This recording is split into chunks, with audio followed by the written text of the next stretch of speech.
All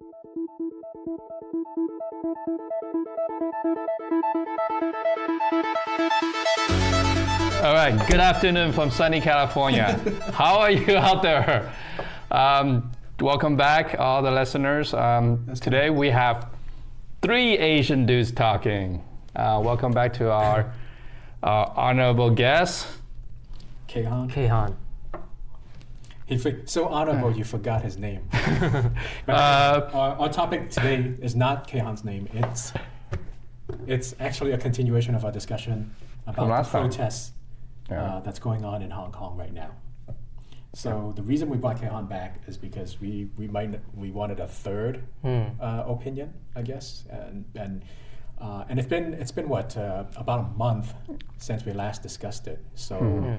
What do you think about the current going on? You know, for those for listeners who aren't really paying attention, they did technically win over their original objective, which is withdrawing the bill. Yeah, right, withdrawing that extradition bill, which they did. Right.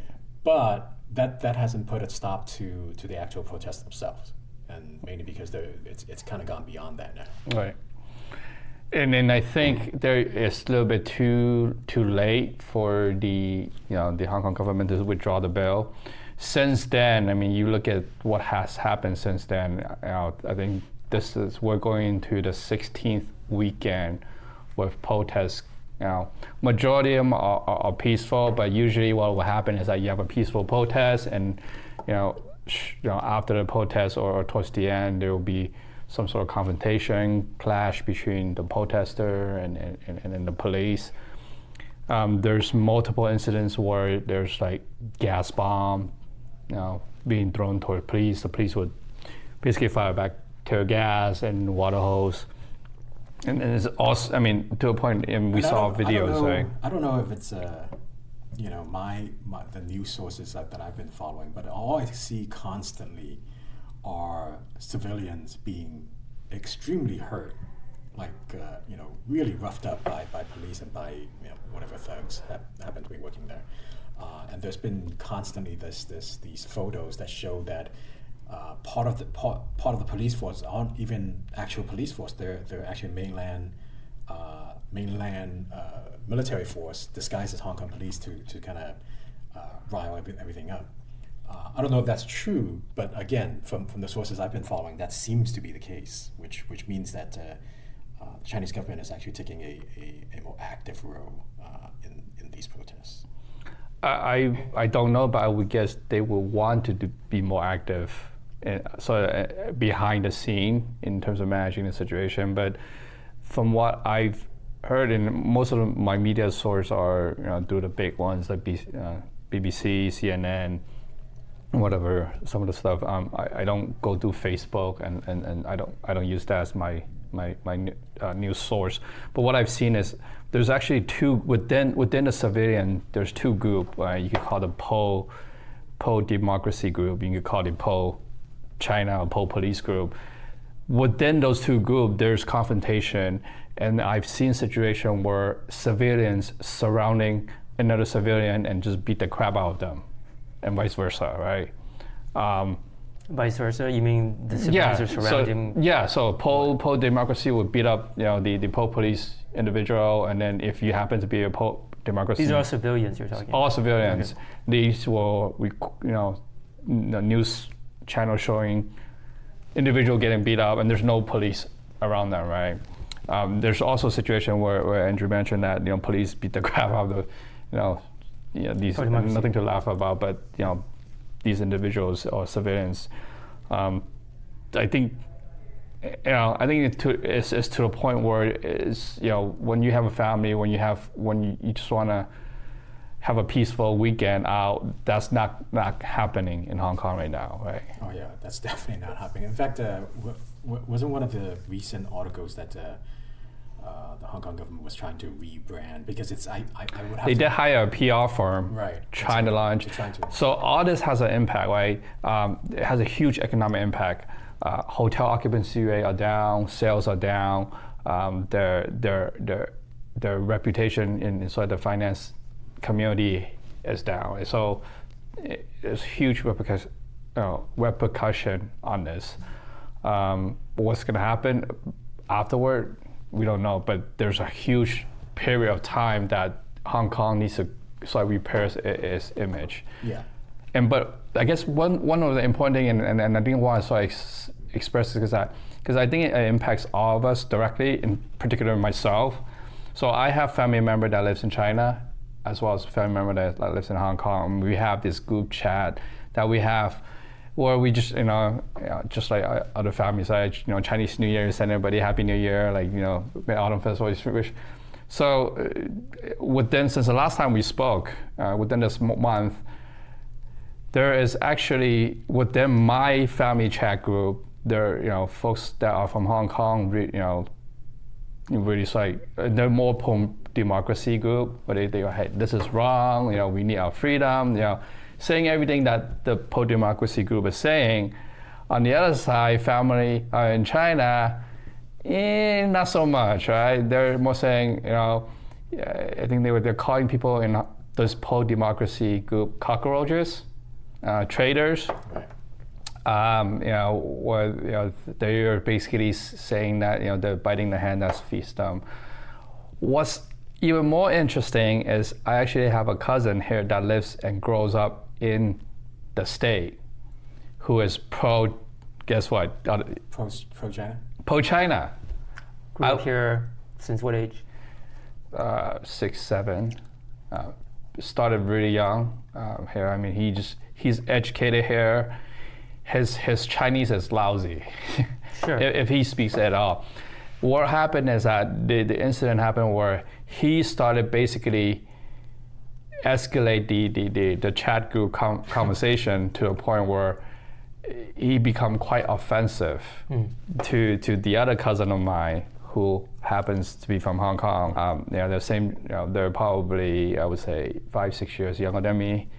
In the mid 30s, and they just got into it. It was such an awkward situation that I actually had to went on the side and text them both individually, hey, chill, calm down. I think one of them still feels strongly, actually both of them still feel strongly about their view, but that clash has sort of subsided a little bit. But I mean, imagine that over here. Imagine if you live in Hong Kong, and let's say you have a father who's a police, or a brother who's a police, or you're going to be married to someone who's going to be police. How are you going to get along? And let's say you support the pro-democracy folks, right? And how are you going to get along with that family, or how are you going to get along with your future in-laws, knowing that there's that relationship? There's huge tension if you just read about it in the news. And you can sort of see it too, right?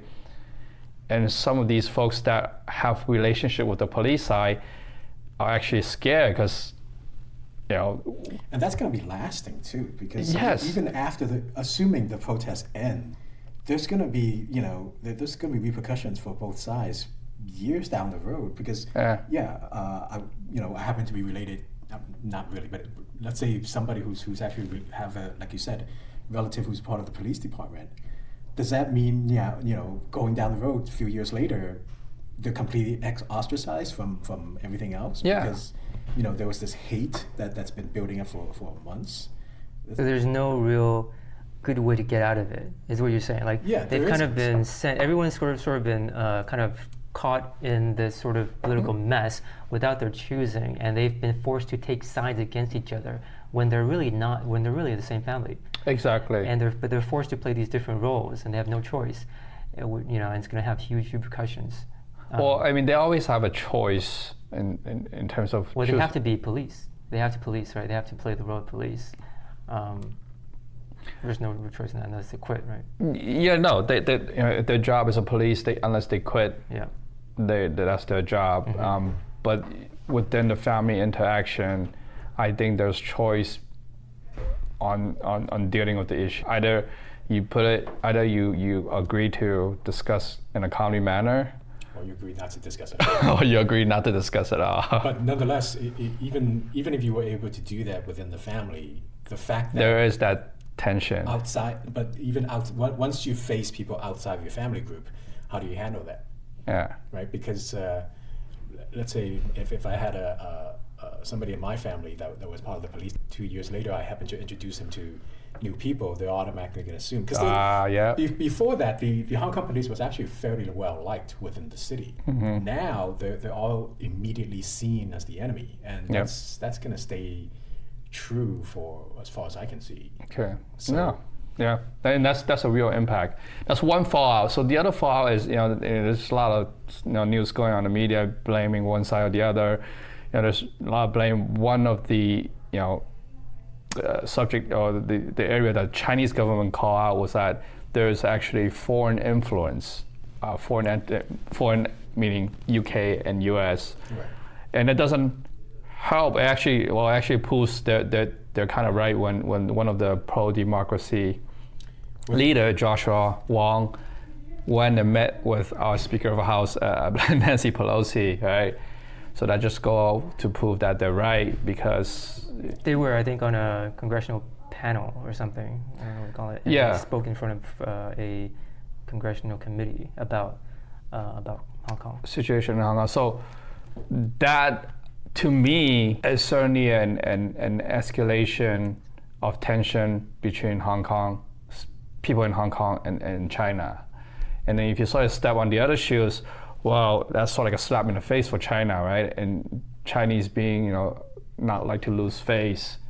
That's a huge blow to them. I'm not a big fan of seeing video and photos of these protesters waving around the American flag either. Oh right, there was It's that same idea, even if there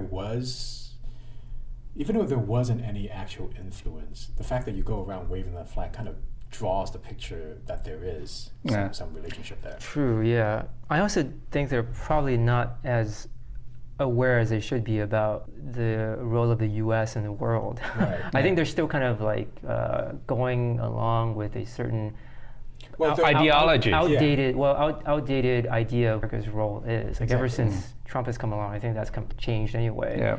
I mean, there's a reason why you don't see Trump verbalizing any support or stance on Hong Kong anyway. Yeah. And he has no tie. He doesn't care. He has no incentive. He doesn't care. So, yeah, everyone in the U.S. knows he doesn't care. It's only people abroad who still has this outdated idea of what the U.S. is on the world stage, right? Yeah. And that's why they're sort of calling to U.S. to. It doesn't help the fact that they're waving an American flag and the fact that American stand, or at least this administration, has taken a different direction on what they like to do in terms of how they like to present U.S. in the world stage. Right. Which is not something that I agree with, but that's totally opposite of what previous administration is doing.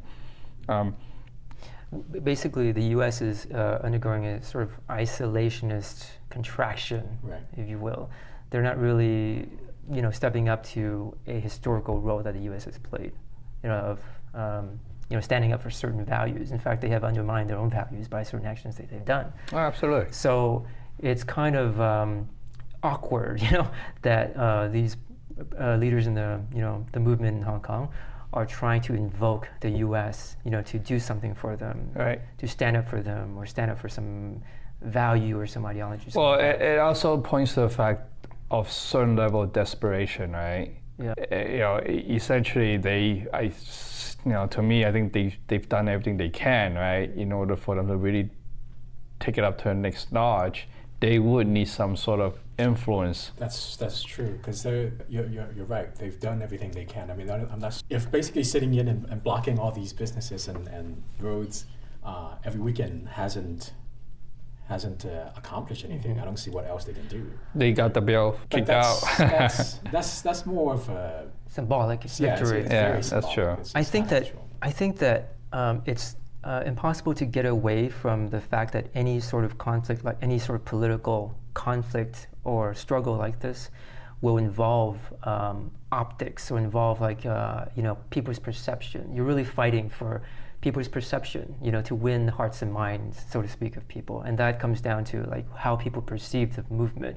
People both in China who are observing, and people beyond, right? Around the world, yeah. And the flag waving thing, and possibly other things that they've done, is not going to help them with respect to how they're observed, how they're perceived in China.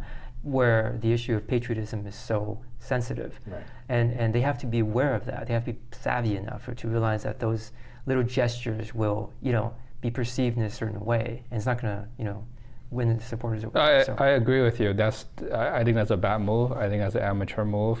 It just gives them ammunition, right? It just gives their detractors ammunition to say that look at they're just anti-China. But yeah, I completely agree with you. And sometimes maybe these folks might not have control. But when you take a step back and sort of think about the overall situation, right? At the end of the day, people should ask the question: is Hong Kong part of China? That's a bigger question that that's more interesting. Yeah. Right. Okay. So because that needs to be resolved. Because there's just two answers: that yes or no. There's no maybe, right? No. The answer is maybe. No. The correct answer is actually maybe. No. The reason the problem exists and the protest exists is because the current answer is maybe. Okay. But the answer has to eventually get to one side or the yes or no in order for everything to be resolved. Right. The problem we have now is because everybody's kind of playing along for the next 50 years thinking maybe it will work. That maybe is the answer that everybody's willing to accept. 30 years left. Yeah, that everybody's willing to accept for the next 30 years. But in truth, no, it's not the answer everybody's willing to accept. And I think that's why you have this tension now. Yeah, because look, if the answer is yes, Hong Kong is part of China. Well, if the answer is yes, then eventually you want to gradually, move towards more the Chinese way of doing things, right? Whether that's whatever right or wrong, right? Eventually you want to fall under one system. One system. But if the answer is no, it's not part of China, it really, requires its own independence, operates as a sole entity or whatever you call it, then some of the question needs to be answered. Well, how is Hong Kong going to segregate itself from China, and how is China going to be compensated for it, or there's got to be a resolution, right? So I think, which is actually part of the reason why, just as I said in our last discussion on this, I don't see the protesters winning in any way or getting the other requirements they asked for, because these governments' response to that is very emphatically, yes, Hong Kong is part of China and should be completely under Chinese rule. And so is Taiwan. But that's a whole other thing. Right. But the protester, though, I think it's only now they're beginning to realize that they want the answer to be no. That they want, but the problem is they don't have enough resources or power to actually force that answer at all. Right. Or hence the certain people trying to step out and reach for help, reach to UK, reach to right. Because the other thing you have to realize, and this is so true, because my wife tells me this, right? She does not see herself as Chinese. She was born in Hong Kong. She was raised she came to the state when she was in high school. So she herself does not see herself as a Chinese. And that's a sentiment that you'll find among a lot of individuals from Hong Kong. Yes. I mean, my friends who were born and raised in Hong Kong, who moved here when they were in high school or college, they all absolutely segregate themselves from being Chinese. They're Hong Kongers. Mm-hmm. That's who they are. But how are the next generation in Hong Kong going to feel though? That's like the old generation who were born in the 80s or 70s. But what if what's going to happen with the current generation who are born in the last 10 years? Isn't the current generation the ones causing the problem? Yeah. Causing or at least. So the majority of the pro-democracy they're in their early 20s. They're younger people, exactly. And part of the blame that is being circulating is that they were actually blaming the teachers for planting a seed in these youngsters. Right, they were following some very central government education plans or whatever, right? They were following it, but a lot of teachers actually plants the seed. You have to follow certain books and textbooks on the teaching, but I think what the government is saying, or what the police is saying, that they actually blame some of the teacher planting the seed about encouraging youngsters. It's okay to do harmful stuff if it's for a good cause. Like in protest. So they're right. If they believe in freedom, China's blaming the teachers of Hong Kong to plant certain teacher now teacher obviously, because Hong Kong I think still have two. Yes, they have two teaching system. If I remember correctly, they still have sort of the more westernized teaching, and they have switched over to more of the Chinese centralized teaching. So there is still two separate way of approach on education. And I think you have to remember also that it's 2019, which means most of the protesters, most of these guys were never under British rule technically. Mm-hmm. They were under Chinese rule, and yet they're the ones pushing this protest forward. Yeah, so, and most of the police who are enforcing it is probably under you remember before. Yeah, so it's a very strange dynamic, right? You probably expect the other way. It's quite interesting. I think I don't see an end to this.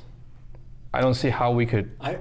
Rather not seeing an end, I see a very bad end for the protesters. I mean, there's no way China's going to ever give up its control of Hong Kong, and Hong Kong in itself does not have enough resources to ever fight China. Oh, they have no resources. Yeah, exactly. So right.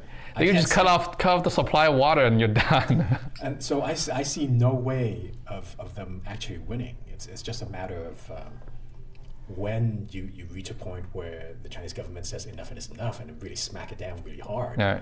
Then you have another probably Tiananmen Square like incident, which is not fun to see.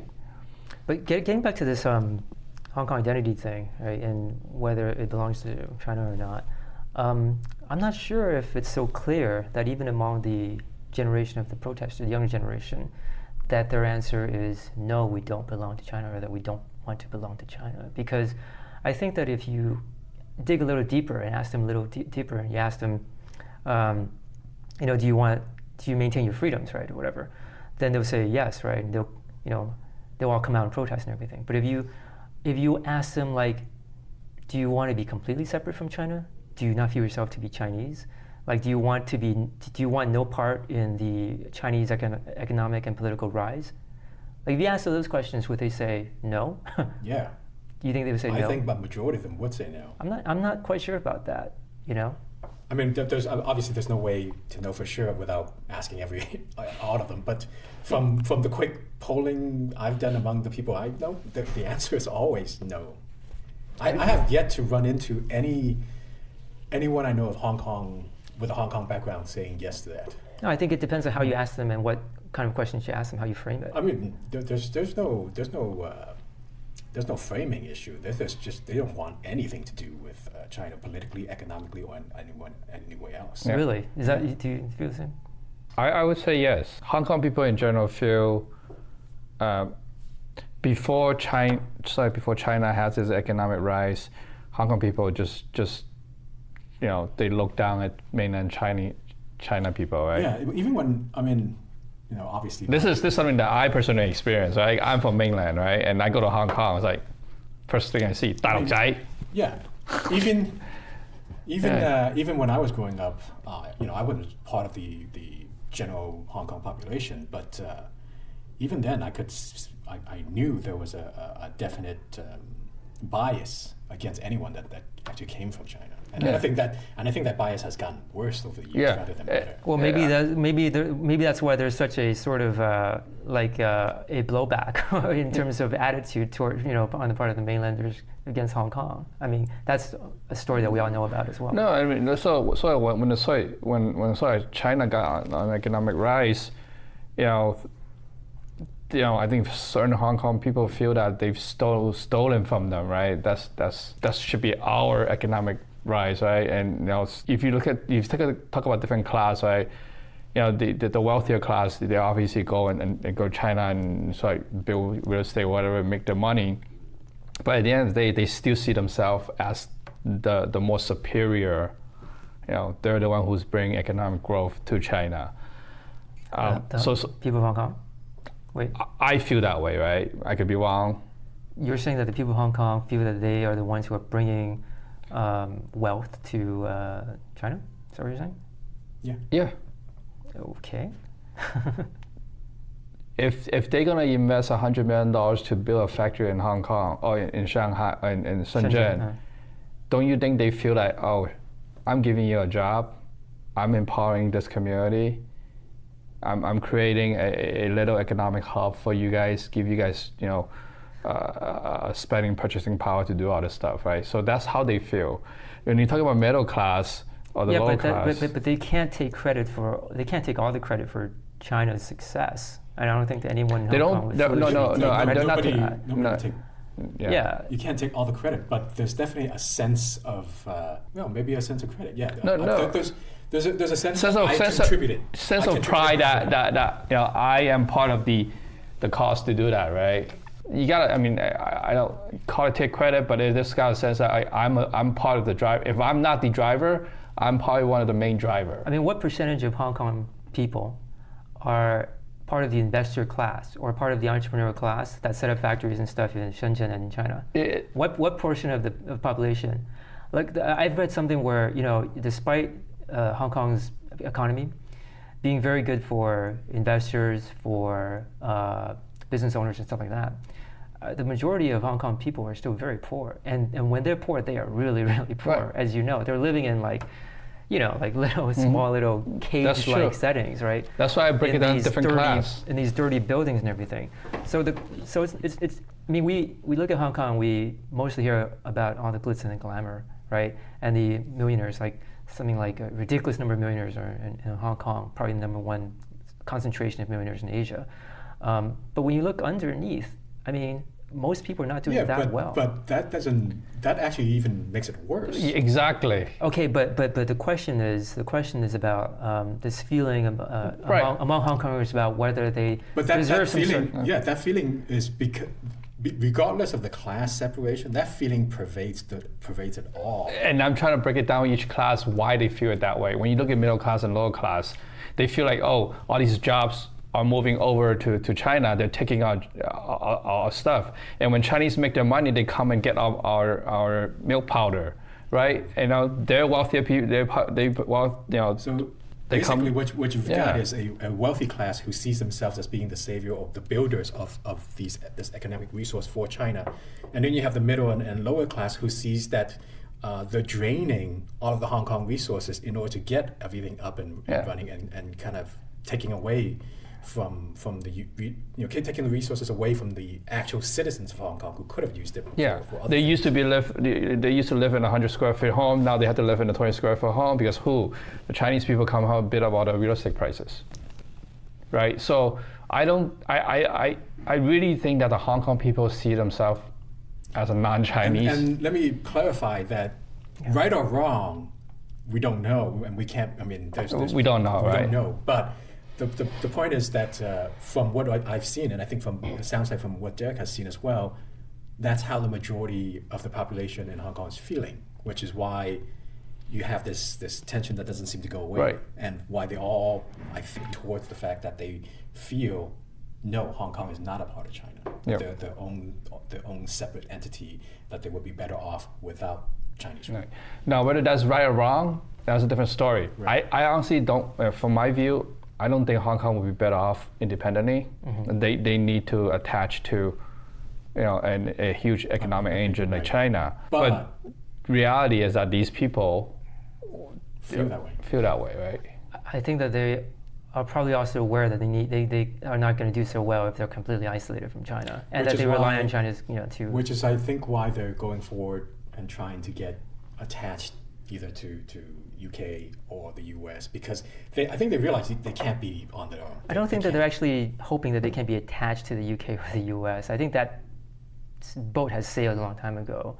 So I don't think that even the protesters, protesting. That's not. You're right. That's not happening. But that doesn't prevent them from dreaming, hoping about it. Because hoping. I think I'm on the same page with Derek. Right. I don't see that happening at all. There's no. I don't think anyone sees this happening where Hong Kong can suddenly attach itself economically to something other than China. I don't think that's on the table. No, it's not. It's not. But I think the protesters are hoping for it. No, I don't think they're hoping for that. I think they're just hoping for some sort of political. Assistance or some sort of symbolic gesture. Let me ask then. What do you think the final goal of the protesters is going to be then?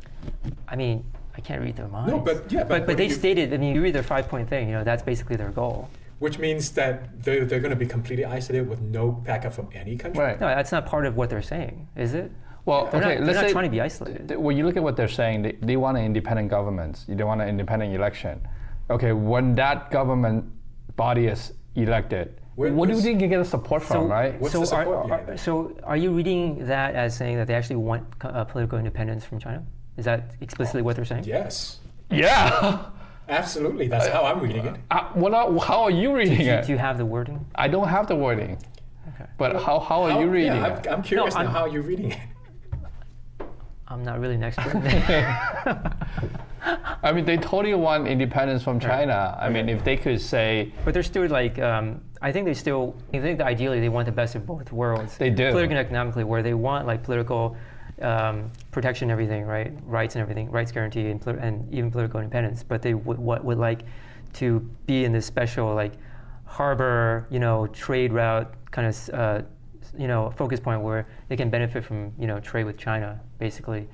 So they want the best of both. Yeah, that doesn't mean isolation, economic isolation from China. They still want like, very friendly terms, obviously. Right. So, like it or not, Hong Kong has an advantage versus other part of the coast along Hong Kong is that it has one of the deepest seaport.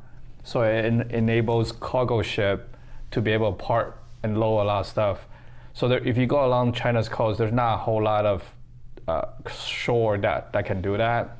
So in order for you to have a booming trade with U.S. in particular, Hong Kong is a geographically pretty well located spot unless they start digging.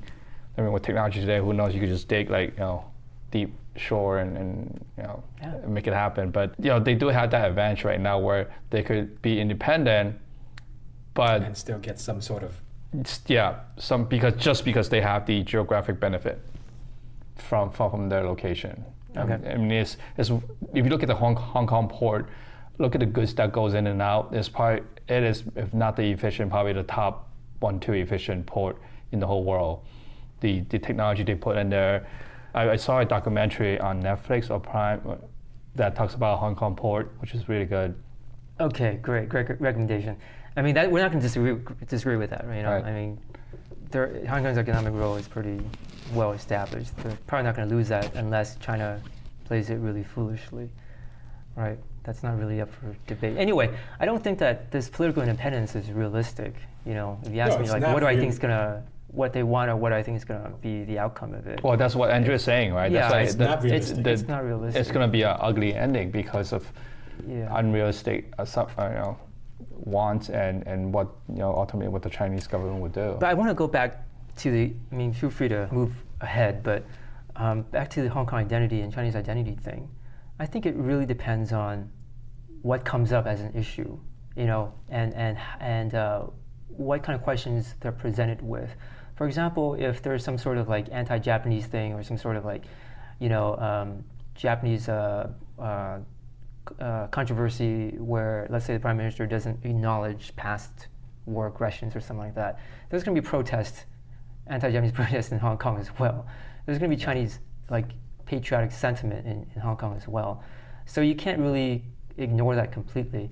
But I don't think that has anything to do with the... It means that they identify themselves as Chinese as well, and they're not going to lose that. So see, it depends on what comes up as an issue, and whatever comes up as a current issue is what's going to elicit certain different feelings. Well, yeah, I mean that's kind of true if you cut it down so fine, but generally speaking, I think there's enough of a difference where the population actually will say on a majority of issues they're completely separate from China. Okay. And I think maybe the situation you point out where it maybe involved what their ancestor or how their ancestor was treated, it'll probably be a similar situation for our kids, right?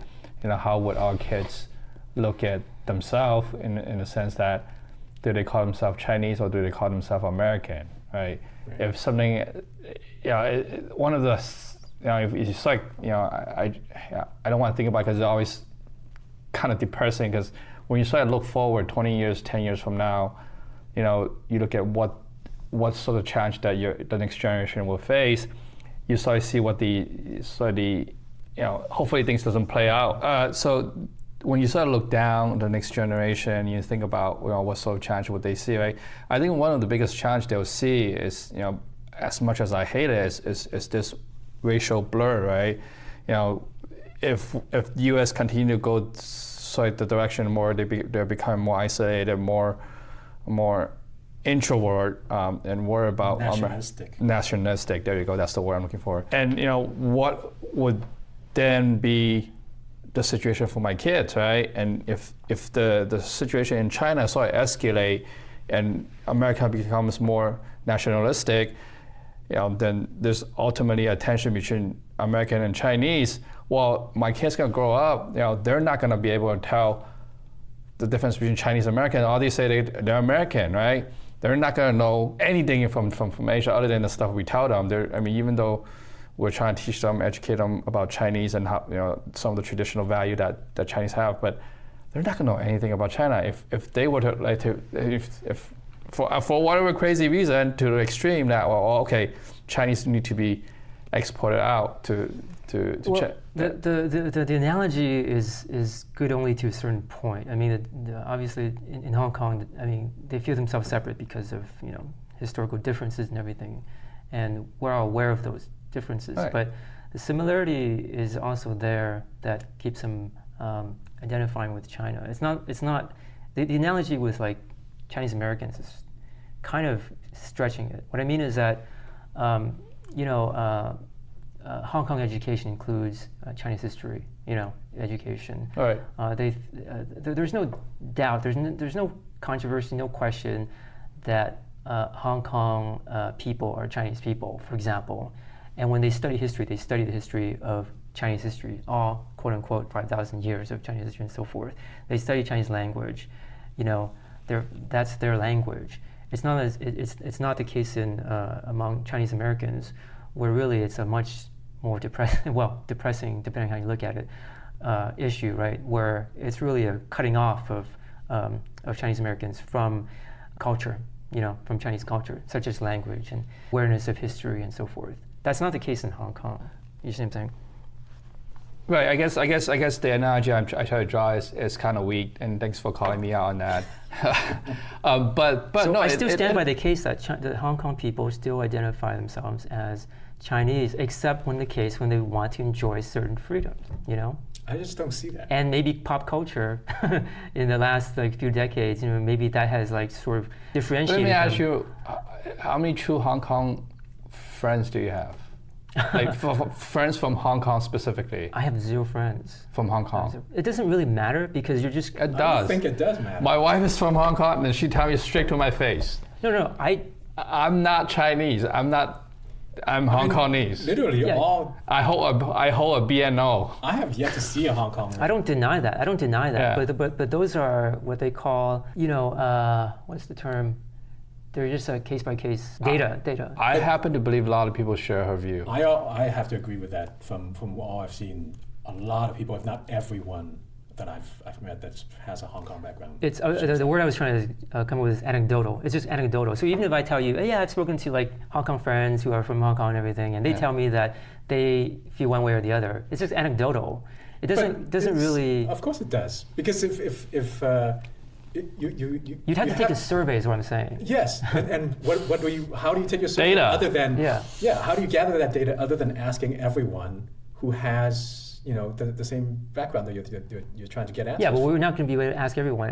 I'm not denying that your wife feels what you say she feels. I'm not here to say she doesn't feel that way. It's not. Yes, it is anecdotal, but it's just a small sample set. Obviously, very small. Yeah. So if I come back and say, oh yeah, here's my Hong Kong friend. He says this thing. It doesn't matter. It doesn't matter. It doesn't change my. It matters in that where it's actually much more. If I had 50 friends and I asked them all, and it turns out that's a bigger data set. Yeah, and it turns out 25 says one or the other. And we don't have that data. And that's true. And I would agree with you that it's hard to tell. But when you've literally had 0 on one side and a whole 100% on the other.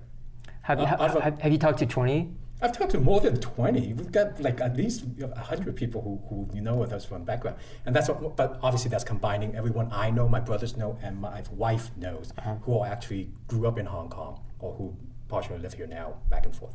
So if you combine all of that with like zero literally saying that they are Chinese, then I have to take that, even though it's anecdotal, even though it's a small sample set, I have to believe that that's a representative of the majority of Hong Kongers who believe the same thing. Well, okay, so let me clarify, because you're disagreeing with me on a certain. I think you somewhat misunderstand or exaggerate what I'm trying to say. So I want to clarify. I'm not saying that that people in Hong Kong are not unanimously in support of what the protesters are protesting, and in unanimous support of more democratic rights and independence and so forth, right? I can see that. You're saying that they're not unanimous in saying they're not Chinese. Correct. I'm saying that. No, but that depends then. In turn that depends on how you define what is Chinese. And I don't think so either. And what you're talking about. I don't think that that's actually true. Even with your definition sliced down to really thin line. Right. Okay. I still see the majority of them saying no. Well, okay. So instead of arguing about before you say, I'll let you speak. I'll let you speak, Derek. But I think that it's more fruitful for us to talk about this following question, rather than what we've been talking about, because we could go on like trying to guess what. So we can go on talking about what the people of Hong Kong actually feel or that, but we're like thousands of miles away and a generation away. So I think that the only scientific way to address that question is really in some sort of survey, which we don't have access to. So I think a more interesting question is like, do we think that view is right or wrong? Personally, like between you, me, you and me and you. Clarify what the idea is. So the question is like, are Hong Kong people who grew up in Hong Kong Chinese or not? So that depends. We'll have to define what Chinese is, and then we can debate about that. Right? But that's more interesting than, because we actually have an opinion probably about that, right? And we can talk about that. Now, it doesn't matter, what we feel, because it's not going to change anything in Hong Kong itself. But I think it's interesting to hear what you feel about that particular question. So, I still don't. Do you think Hong Kong people are Chinese? That's the question. Do I think Hong Kong people? Do you think, as an outside observer? Okay, so what I think who is married to someone from Hong Kong? What I think doesn't matter, but what I think. Yes. I think Hong Kong people are Chinese. Speaking from a person who was born in China, who grew up till I was 10 in China, who never lived in Hong Kong, just happened to marry someone from Hong Kong. So I believe, from my shoes, I believe people in Hong Kong are Chinese. Okay. Right? And you can elaborate, obviously. We'll come back to you and elaborate. Okay? Right. Now, what do you think? Personally, I actually think Hong Kong people are Chinese. Okay. Which is very... That's interesting. Mind you that you're asking two people that are not born in Hong Kong. I understand. That are not technically... We have fully disqualified ourselves. Okay. But I'm going to press forward, because I think it's an interesting question, right? Okay. Obviously, there's no question that we actually have any effect or any credentials to talk about how they feel, obviously. But we're just outside observers. So me, as someone who has never lived in Hong Kong, never lived in China, was born in Vietnam, two parents who are from China, right? Who came to the U.S. when he was very, very little, right? What is my opinion? I think Hong Kong are Chinese also. And that's the issue. No. That's totally the issue. No. Let me elaborate just a little bit. Let you elaborate. Go ahead. Now I speak Chinese, right? Even though I never lived in or born in China or Hong Kong. I speak Cantonese, right? So my personal identity is, if you were to ask me, am I Chinese? I would say I am Chinese, okay? Despite not being born there or in Hong Kong. So my thinking is, if I identify myself as Chinese, I sure as heck think the Hong Kong people are Chinese. That's such a long shot. That is actually the cusp of the issue right there. I can tell you that we feel that way because we're not there. You're right. But I can tell you, even my brothers, my younger brothers, who were actually born in Hong Kong, although they were born inside the refugee camp on Hong Kong territory, see themselves as Hong Kongese and not Chinese. And there is a reason why they call themselves Hong Kongese. And there's a reason why they say that Cantonese and Hong Kong and people in Hong Kong speaking Cantonese is different from people in Canton who speak Cantonese. Even though Cantonese is originated from Canton, right, baby. See, I can totally see us thinking that because our background is much more related to China than Hong Kong. Yeah, because don't understand what we will never understand is that seeing it from their shoes, how they see themselves, being born in Hong Kong and have a very unique culture, a very unique representation of just that one little island to the world, right? Imagine that. If you have that, I think there's definitely a certain pride to it, and to a certain extent, they were part of Britain for a long time, right? It's hard for me to say that, that thinking doesn't exist. Yeah, I mean, I don't think that, I'm not denying that that thinking exists. I mean, I'm not blind. No, yeah. I see that the thinking we exists. have our thinking. Yeah. They have their thinking. Right. Hence the protests and the problems. And China has their thinking. Which is probably similar to what we're thinking. More or less, because I think that we're looking at a bigger picture. In other words, we're defining this Chinese term or category in a much broader way. Like the way I see myself as being Chinese is not politically. I'm politically American, if nothing else, or if anything. My nationality, even like my cultural influence is probably vastly more American, is definitely vastly more American than Chinese. But I still see myself Chinese in the sense that I'm ethnically Chinese and my parents have transmitted, a certain amount of cultural influence on me. And loyalty, really. And you have to see that to a certain and you have to see that for the Hong Kongers whose parents have been in Hong Kong under British rule for the past 100 years. And they've transmitted that to their kids, seeing that they're separate. Well, let me stop you right there. The vast majority of Hong Kong young people now, who are in their 20s or 30s or whatever, at most, like their grandparents back in maybe the 60s or 50s, no more than that, came from China, came from Canton. It's not as if they've been there for 100 years. So we can't exaggerate that too much. I mean, Hong Kong was really, when it was taken over by Britain in the 1800s, was just a fishing village. There was nothing going on. It developed it had an economic boom maybe in the 60s. The key word, though, is the grandparents. So their grandparents, at the very earliest. The grandparents, their parents, and everyone else around them see themselves and has instilled in them, this is Hong Kong. Yeah, but when your history in Hong Kong only goes back one generation, the memory of where you're coming from, namely China, is still very much alive. The memory of that is only in textbooks that they're forced to learn by No, it's in the families. Like they know that they're from, different places in Guangzhou, right? They know that they're from, like, whether it's from. Which again is really just a history book. No, it's not a history book. I'm saying it's a living memory in the family. But it's not a living memory for the children or their parents. It's a living memory for the grandparents. But as far as the kids, 2 generations with the kids, yeah, it's a story, and definitely it's something they'll remember. But the present day influence, the past influence for the past few decades is much, much stronger. And you know what? And this is something that you have to realize too. There are things that happens on a regular basis that reinforce them that Hong Kong is different. For example, when you go back to China, you need a Weihunjing, right? Right. So to signify unconsciously, you're crossing the border to another country, right? Yeah. Right. Yeah, and that's been going on for years. And then and also, the language, right? You go back and versus right here, not right here in Hong Kong, you have a different set of. I mean, back in the 80s. You'd be hard pressed to find anybody who spoke Mandarin in Hong Kong doing business. Yeah. It wasn't, and the influence of this, the language itself and the customs of everything else is only actually starting to spill into Hong Kong as you got closer to the 90s and got closer to the handoff. But before that, it was even more different for you. Yeah, exactly. Yeah. So I can see while I think if I was them, I would still identify as Chinese. I can absolutely understand and see and appreciate why they would feel otherwise. I can too. I don't disagree with you on that.